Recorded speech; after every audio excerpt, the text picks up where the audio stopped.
Hello YouTube, back with another video, this time a level 6 track by none other than the famous Plopikuzi. Seem to be playing a lot of his tracks recently, but that's simply just because he builds a lot and he builds well.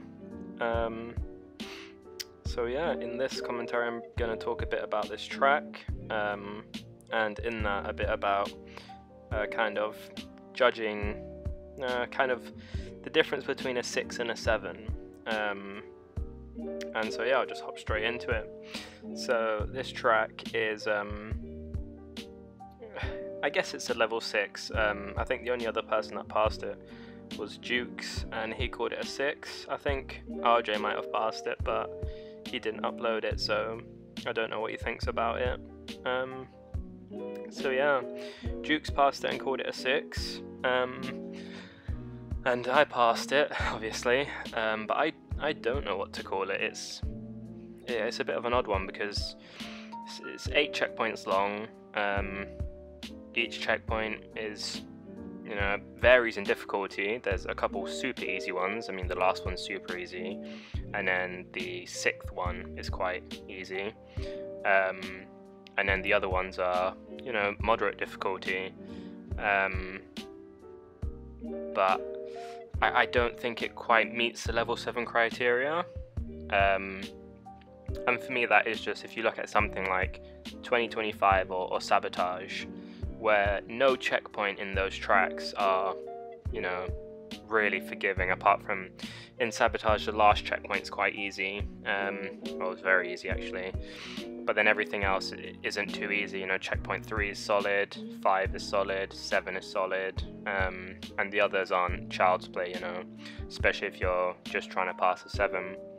And then if you look at 2025, every checkpoint in that track is relatively hard. You don't really get a break in that track. And so comparing this to those, I'd say this is easier, but not by much.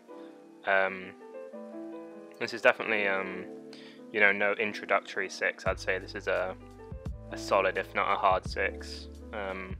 So yeah, anybody looking to try and bridge that gap between 6 and 7, I'd recommend playing this. And if you can pass this without too much trouble, then a 7 is probably within your grasp. So yeah, I guess kind of what makes a 6 a 6 or a 7 a 7 is something I wanted to talk about, because you'll see in this track and in the track I uploaded previously, Lethe, and then I played a track called Delicious, which is a 6. All of those tracks, which are level 6s, that may be hard 6s, but they all have these kind of level 7 almost feel about them. Like, the checkpoints aren't short, they got a decent length to them. They require some decent throttle for sure, like some good back wheel control, and then some pretty hefty like squishies and like stationaries. And to me it kind of seems like the meta of trials at this level, at the level 6, level 7 level, is kind of these type of back wheel tracks. I mean, I know this isn't going to come to you as a surprise because it kind of has been the meta for a while, but these tracks that are like, I don't know, they all kind of seem to have the same kind of techniques. They have these hard back wheel throttle, squishies, flat squishies, stuff like that.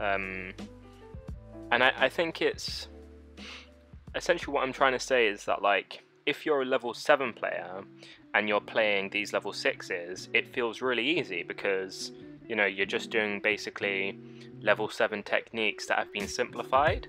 But I think if you're a level 6 player and you're having to play these tracks, it's going to be super difficult because essentially you're just playing like a nerfed level 7. And I know you could argue that's what 6s are anyway, but like, I don't think 6s, or they don't feel to have a uniqueness to them. They just kind of feel like nerfed 7s almost, or at least some of the 6s I've played.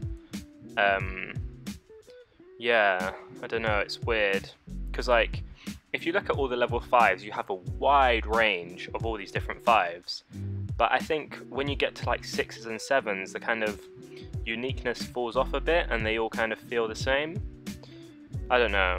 Let me know what you think. That's all I pretty much wanted to say. That's just kind of how I'm feeling. So yeah, thank you all for watching. Let me know what you think, and peace out.